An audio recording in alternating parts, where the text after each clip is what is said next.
La función de posición de una partícula, como un disco de radio de 30 centímetros, está este cuerpo rotando con un eje de rotación que está en el centro del disco, y este cuerpo describe entonces cualquier parte de su disco una posición angular dada por esta función matemática en términos de tiempo. Esto está medido en radianes, ¿no? Esto se mide en radianes y se pide para un punto cualquiera del disco determinar, por ejemplo, la posición angular que tiene, la velocidad angular que tiene y la aceleración angular en 2 instantes, a t igual 0 segundos y t igual 3 segundos. ¿Qué hacemos para ello? Bueno, lo primero es encontrar la posición angular. Simplemente, ¿qué debemos hacer? Evaluarla, ¿cierto? Entonces tomamos la función, reemplazamos donde sea t 0 segundos, y la función como es 8, escribimos más 6 t 0, y en este caso 0.5 t al cuadrado sería también 0. Por lo tanto, la posición angular en radianes para t igual 0, es decir, la posición inicial, sería 8 radianes. 8 radianes. En cambio, la posición angular de la partícula para un instante de 3 segundos, nos tocaría evaluar la función 8 más 6t, en este caso t reemplazamos por 3, y 0.5t al cuadrado. Aquí en t ponemos 3 al cuadrado. Entonces, evaluamos esto y veamos lo que nos queda. 8 más 18 menos 4.5, ya que es 9 por 0.5, 4.5. Entonces, esto resultará, un valor en radiante, 3.5, 21.5 radianes. ¿De acuerdo? Entonces, esta es la respuesta a la posición que tiene la partícula después de estar dando vuelta 3 segundos. Entonces, una vez calculadas las posiciones que tiene la partícula en esos 2 instantes, nos tocaría ahora encontrar la velocidad angular de la partícula también en esos 2 instantes. Hagámoslo acá. Para determinar la velocidad angular de la partícula, yo necesito encontrar la primera derivada de esa función de posición angular. Recuerden, dado que la función es 8 más 6 menos 0.5t al cuadrado, entonces la primera derivada de esta función, que me dará omega, será 6t, su derivada es 6, y en el siguiente término tendría 2 por 0.5t, lo que quedaría menos t, 6 menos t. ¿De acuerdo? Esto medido en radianes sobre 0. Entonces, con esta función de la velocidad en términos del tiempo, ahora ustedes responden. Para t igual 0, ¿cuánto es la velocidad? Simplemente 6 radianes sobre segundo, ya que esto se hace 0. Lo segundo es la velocidad a los 3 segundos. Entonces tomamos la función y evaluamos los de t, 3 segundos, dándonos entonces, por lo tanto, un valor de 3 radianes sobre segundo. Entonces, aquí están las respuestas a las velocidades angulares, a t igual 0 y a t igual 3. Esto que está aquí es la función matemática de cómo varía la velocidad instantánea angular en términos de tiempo. Es un movimiento de velocidad variable, de velocidad angular variable, porque a medida que el tiempo aumenta, la velocidad angular cambia, ¿no? ¿A qué tasa cambia? Es decir, ¿cuál sería la aceleración angular? Entonces, para ello, para encontrar la aceleración angular, debemos entonces definir alfa como la primera derivada de la velocidad angular. Dado que tenemos la función matemática 6 menos t, nos tocaría derivar esta función. Entonces, la derivada de omega con respecto al tiempo queda ¿cuánto? Menos 1, menos 1, porque la variable t está precedida del negativo. ¿De acuerdo? Entonces, esa derivada queda menos 1. ¿Qué unidades tiene?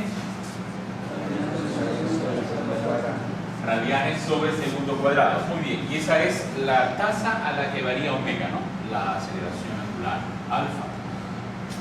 Pues bien, respondida la pregunta, veamos ya. La velocidad, la posición angular y la aceleración angular a t igual 0 y t igual 3 segundos. ¿Cuál sería la respuesta para alfa? Sí, ¿cuánto es el valor de alfa a 0 segundos?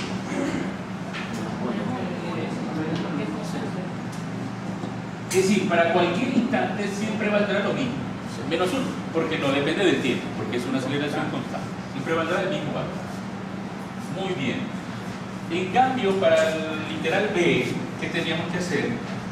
Encontrar la aceleración lineal resultante en el instante t igual 3 segundos.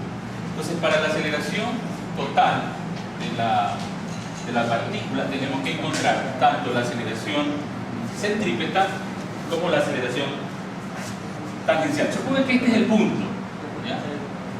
Y vamos a suponer que a t igual 3 segundos se encuentra la partícula. ¿Qué tenemos que hacer? Encontrar cuánto vale en ese punto de la periferia, cuánto es la aceleración radial, cuánto es la aceleración centrípeta. Y por definición esta apunta hacia el centro de la rotación. ¿Sí? ¿Cuánto vale esa aceleración centrípeta? Entonces veamos acá el cálculo de aceleración centrípeta.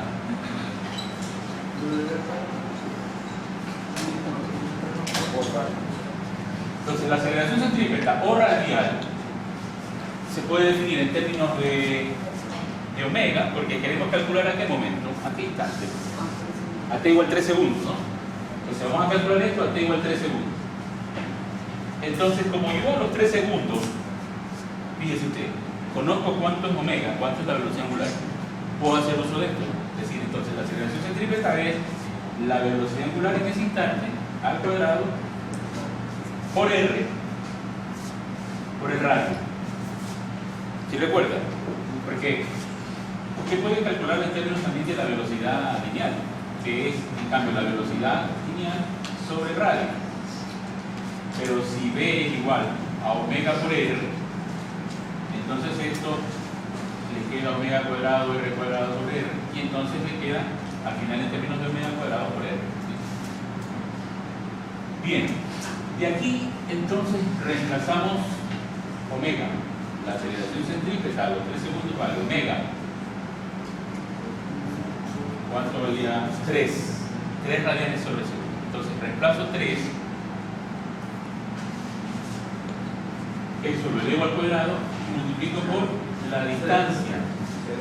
Entonces, como estoy diciendo, del disco, de la partícula, el punto del disco está en la periferia, eso está a 30 centímetros. Entonces, como esta distancia es 30 centímetros, pongo en metros 0.3, 0.30. ¿Cuánto me da? 2.7. ¿Qué unidades tiene esto? Unidades de metros sobre el segundo cuadrado. Muy bien. Aquí tenemos entonces la componente radial de la aceleración total. Ahora, ¿qué nos faltará encontrar? Nos faltará encontrar en el dibujo, suponga, si este objeto está girando en el sentido de la manecilla del reloj, ¿sí? Y me doy cuenta que alfa, ¿dónde está? Aquí, es un valor negativo. Entonces, así como en traslación, cuando un objeto está frenado, el vector velocidad es contrario al de aceleración, aquí también, en la convención del sentido de giro, si es que me indica en qué sentido está girando, en el sentido de la manecilla del reloj, entonces alfa significa que está en el sentido contrario. Entonces, regla la mano derecha. Entonces, omega me dice el pulgar, el vector es perpendicular y apuntando hacia la pizarra, ¿no? Esa es la dirección de omega. Mientras que alfa, regla la mano derecha, coge la flecha azul, ¿no? Sigue sus dedos en la dirección del sentido alfa, y el pulgar le dice también es perpendicular, pero tiene dirección contraria. Mientras omega apunta hacia el centro, alfa hacia afuera. ¿Está claro? Porque es un movimiento frenado. Es decir, este disco está girando vuelta, pero se está deteniendo. En cambio, si alfa hubiese sido positivo, ambos tuvieran la misma dirección, los vectores, y ese objeto estaría acelerándose, es decir, cada vez dando más revoluciones por segundo. ¿De acuerdo? Entonces, como necesito calcular ahora la aceleración tangencial, entonces fíjense que esa aceleración tangencial, el vector, va a estar en esta dirección. La aceleración tangencial. Entonces, ese valor de aceleración tangencial va a estar en términos de alfa. Lo voy a escribir acá. Entonces, alfa por R es igual a la aceleración tangencial. Entonces calculo, obviamente, la aceleración tangencial en ese mismo instante, a los 3 segundos. Entonces, la aceleración a los 3 segundos lo tenía como menos 1. Entonces pongo menos 1 radial sobre el segundo cuadrado por el radio, que era 0,30 metros. Entonces, esta aceleración tangencial está saliendo menos 0,30 metros sobre segundo al cuadrado. ¿De acuerdo? Esta es la aceleración tangencial. En virtud de que estas componentes de la aceleración son componentes ortogonales, son componentes perpendiculares, entonces la aceleración resultante, la aceleración total lineal, es la composición, es la suma de estos dos vectores perpendiculares. Este vector que dibujo aquí corresponderá a la aceleración total, a la aceleración lineal resultante, que es lo que me están pidiendo. Obviamente de eso puedo encontrar la magnitud aplicando el teorema de Pitágoras, indicando entonces que la magnitud de esta aceleración total es la suma de los cuadrados de las componentes. ¿De acuerdo? Entonces eso voy a escribir a continuación, que la aceleración total al cuadrado es la aceleración centrípeta al cuadrado más la aceleración tangencial al cuadrado, sus magnitudes. Por lo tanto, la magnitud de esa aceleración total será la raíz cuadrada de la aceleración centrípeta, 2.7, la aceleración tangencial, 0.30, y con ello determino la magnitud de la aceleración total. Entonces, voy a calcular ese valor.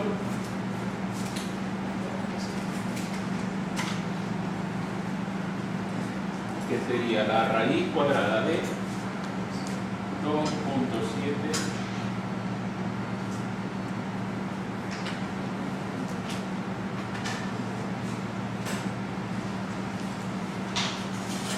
más 0.3. Confirmen el resultado. Me sale casi igual. Aceleración un poquito más grande. 2.72. ¿Eso le sale a ustedes también? Sí. Ya. La magnitud 2.72, casi cerca del valor de la aceleración radial, porque la componente tangencial es mínima. Entonces, esta es la aceleración, la magnitud de la aceleración total, de la aceleración lineal, en base a las componentes tangenciales y radiales.